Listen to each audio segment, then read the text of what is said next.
4월 3일 똑딱이 주식입니다. 자, 공매도 재개, 관세 현실화, 그리고 탄핵 선고 등 그동안 증시의 발목을 잡아왔던 굵직굵직한 이슈들이 이번 주에 대거 노출이 되면서 증시가 약세 그리고 변동성을 심하게 나타내고 있습니다.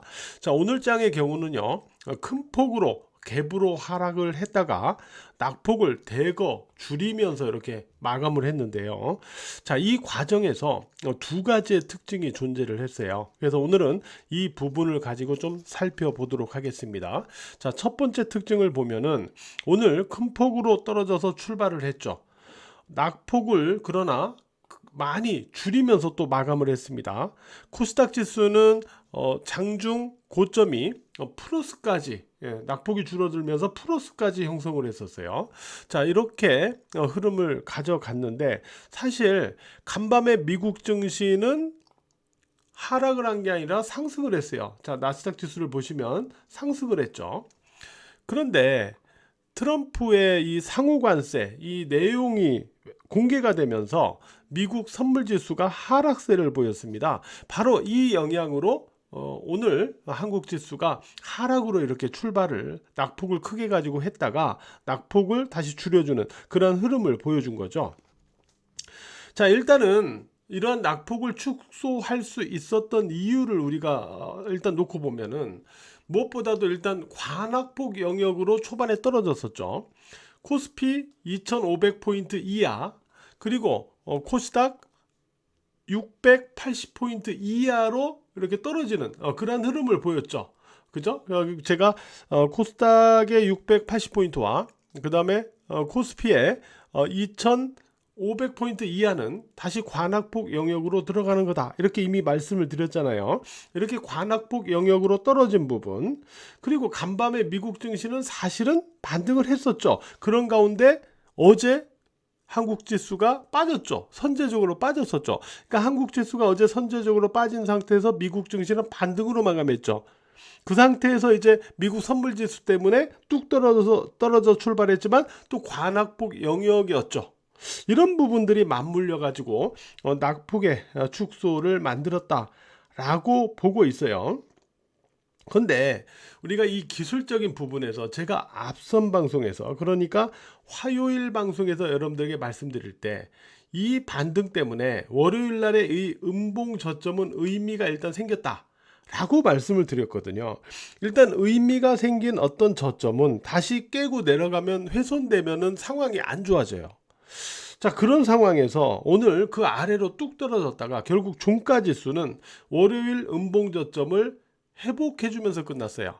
이거는 코스닥 지수가 더 확연하죠. 코스닥 지수 자체는 월요일 날의 음봉 저점을 아래에서 출발했다가 위로 훅 다시 회복을 해줬죠. 그리고 코스피는 사실 하향을 해서 끝날 듯 하다가 동시효과까지는 종가에 10포인트를 딱 올려놓으면서 이 월요일 음봉 저점 위로 마감이 됐어요. 그래서 오늘 일단 첫 번째 기술적인 특징은 월요일 음봉의 저점을 하향했다가 다시 회복을 하면서 마감을 했다라는 점이고요. 그 다음에 두 번째로는 수급적인 부분입니다. 수급.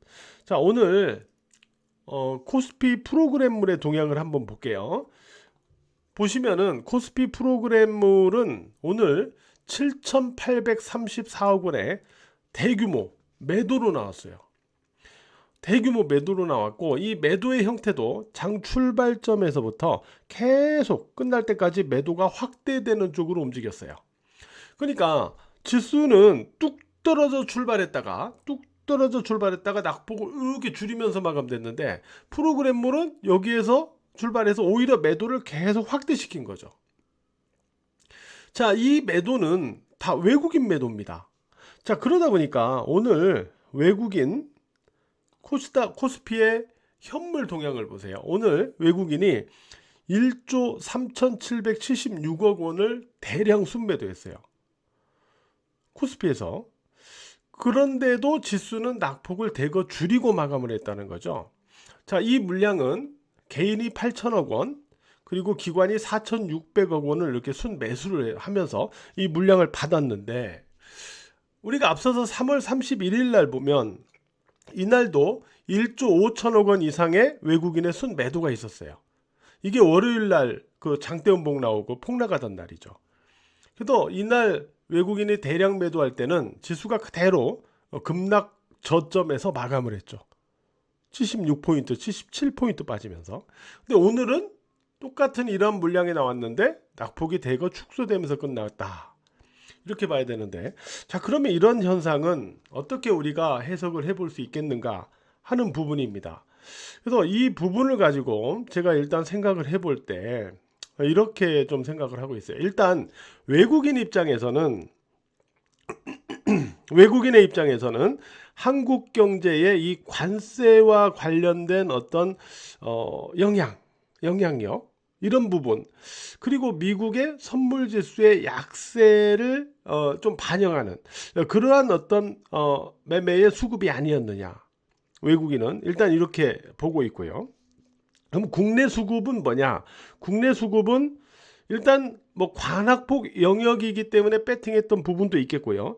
또 하나는 내일의 탄핵 선고, 여기에 좀 배팅한 게 아닌가, 단기적으로 이렇게 좀 생각도 또 하고 있어요. 그래서 외국인은 어쨌든 한국 경제의 관세 부과에 따른 어떤 영향과 미국 선물 약세 이런 부분을 추종했다면, 국내 수급은 관악폭 영역과 그 다음에 내일의 탄핵 선고 이쪽에 좀 배팅을 한 게 아닌가, 이런 생각도 좀 해봤습니다. 만약에 이게 맞다면 오늘의 이러한 낙폭 축소는 약간 일시적일 수도 있어요. 그죠? 그러면서 결국은 또 다시 외국인 수급을 따라갈 수도 있잖아요. 근데 우리가 여기서 한 가지 좀 고민을 해볼 부분이 뭐냐면, 우리가 과거 2020년 이때가 이제 코로나 전국이 있죠. 코로나 전국으로 지수가 이렇게 외국인 매도로 급락을 했어요. 이때도 당연히 관악폭 저평가 영역이었죠. 그러다 보니까 국내 수급이 강하게 들어오면서 오히려 지수를 이렇게 크게 끌어당겼죠. 외국인이 매도하는데도 불구하고. 이때 이제 우리가 느낀 게, 그동안은 외국인의 수급이 최고고 이 수급에 의해서 휘둘릴 수밖에 없다라고 생각을 했는데, 국내 수급도 이게 만만치가 않네. 왜냐면 이때 상황을 보면 지수 자체를 2배 이상 끌어당겼으니까, 뭐 주가도 아니고 지수를 말이죠. 그래서 혹시나 오늘 들어온 이 수급이 우리가 또 관악폭 영역에서 들어왔으니까 이때의 이 수급과 같은 어떤 성격의 이런 수급이 들어오는 시그널을 혹시 준 거냐, 뭐 이런 생각도 또 한편으로는 해볼 수도 있는 거죠. 만약에 이런 수급이 들어오는 시그널을 준 거라면은 이건 어쨌든 뭐 긍정적이죠, 궁극적으로 볼 때.